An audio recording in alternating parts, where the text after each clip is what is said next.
सेवा कर ली हमारी, अब तुम मथुरा में रह करके देवकी और वसुदेव से प्रेम करो और उनकी सेवा करो।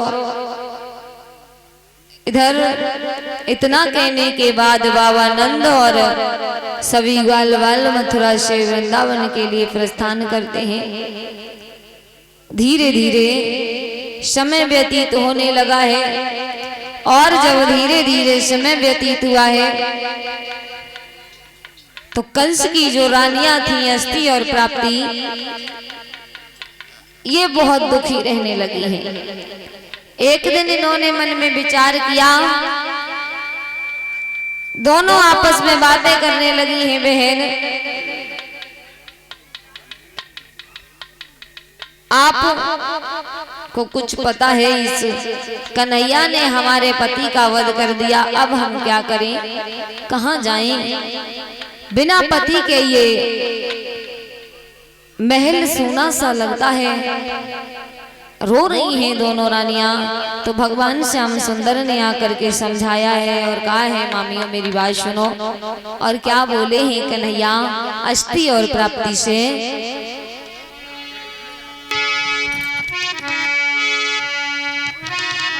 कि बोले मामियों रुदन छोड़ो, यह बेमतलब का रोना है।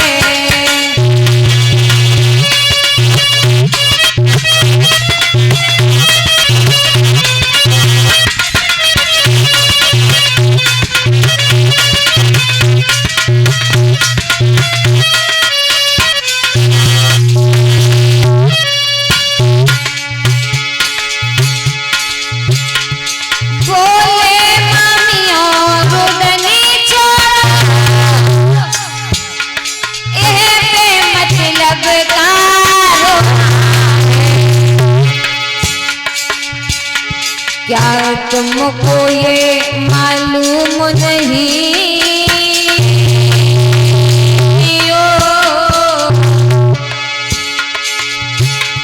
क्या तुमको ये मालूम नहीं, ये हाल सभी का होना है।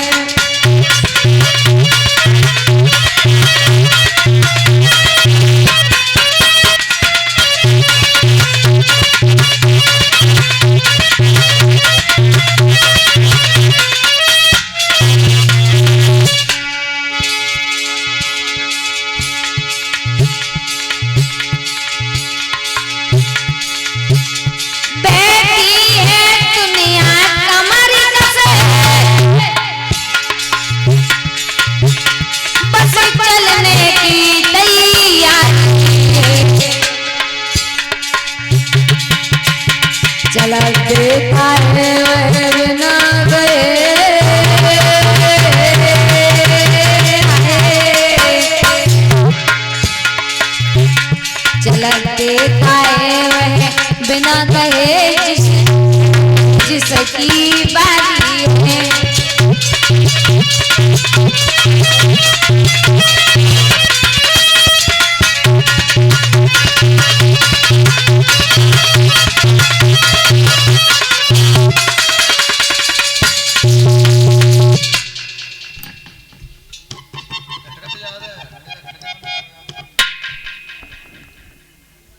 इधर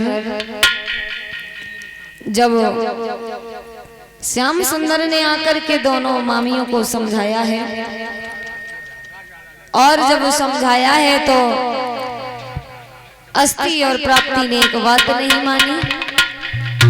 रथ तैयार करवाया है, रथ पर बैठ करके अस्थि और प्राप्ति जो थी वो अपने पिता जरासंध के दरबार में पहुंच गई। और अपने पिता जरासंध के दरबार में जब पहुंची है तो जाकर के अपने पिता को ललकारा है, अपने पिता को ललकारा है। कहा है जिनकी पुत्रियां विधवा कर दी गई हो उनका पिता इतने प्रेम से राज्य संभाल रहा है, क्या तुम्हें किसी बात की चिंता नहीं है? क्या तुम्हें कोई परवाह नहीं है कि तुम्हारी पुत्रियों को विधवा बना दिया?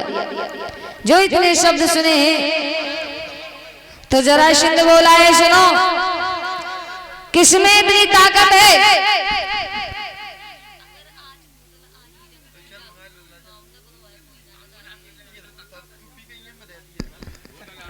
इधर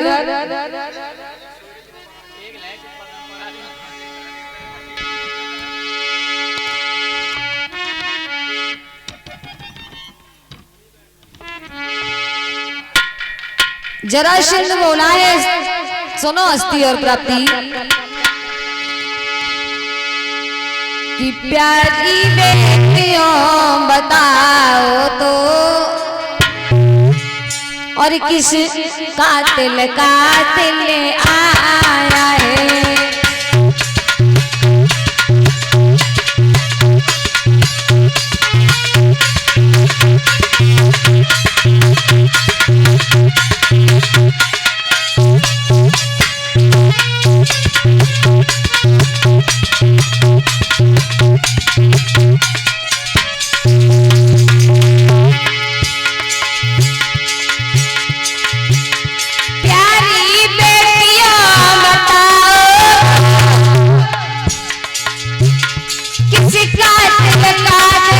आया है? किसने मारा है कंसराजी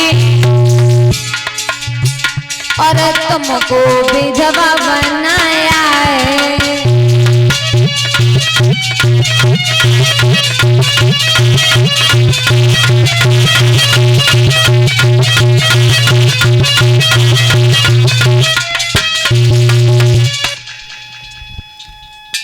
अस्थि और प्राप्ति से जरासंध बोला है कि किस माँ ने ऐसे पुत्र को जन्मा है जिसने महाराज कंस का वध कर दिया, जिसने जरासंध की पुत्रियों को विधवा बना दिया? कौन है हमें बताओ, हम भी देखें किसमें इतनी ताकत है जिसने हमारे महाराज कंस का वध कर दिया। जो इतने शब्द सुने हैं तो अस्थि और प्राप्ति बोली है, सुनो पिताजी, ज्यादा कोई बड़े बलवान योद्धा नहीं थे, वृंदावन से आए थे, जिनका नाम कृष्ण और बलराम है। उन्हीं ने हमारा सारा सुख उजाड़ दिया, सारा श्रृंगार उजड़ गया, सब सुख चला गया। हमारे पति को उन्होंने नहीं मारा है। इतने शब्द सुने, अपनी पुत्रियों को धैर्य धारण करवाया और धैर्य धारण करवाने के बाद जरासंध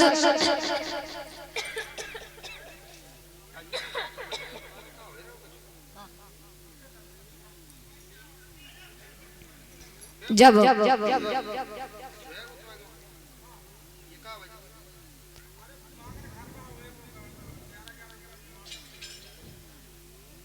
जरासंध ने कहा है, तुम चिंता मत करो, चिंता मत करो, जिसने भी तुम्हें विधवा बनाया है हम उसे ही मार देंगे, चिंता मत करो। अपनी पुत्रियों को समझाया, समझाने के बाद सेना को तैयार किया है और सेना को तैयार करके जरासंध ने मथुरा पर आक्रमण कर दिया। मथुरा पर आक्रमण किया, कन्हैया ने जरासंध को हरा दिया। यहाँ तक बताया जाता है परीक्षित महाराज 17 बार जरासंध ने मथुरा पर आक्रमण किया और हर बार श्याम सुंदर ने जरासंध को हरा दिया है। इधर बाबा नारद के मन में ये विचार आया है कि एक काले वन नाम का राक्षस है, उसका भी वध करवाना है। तो काले वन नाम के राक्षस को जाकर के भड़काया है, कहा है कि अभी श्याम सुंदर जरासंध से युद्ध करने में व्यस्त है, मौका बहुत अच्छा है, कन्हैया को मार दो।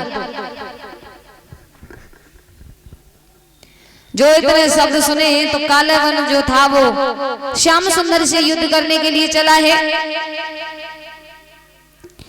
जब श्याम सुंदर से युद्ध करने के लिए चला है, इधर कन्हैया ने मन में विचार किया है कि इसी प्रकार अगर युद्ध होता रहा, इसी प्रकार अगर युद्ध होता रहा तो बहुत नुकसान होगा।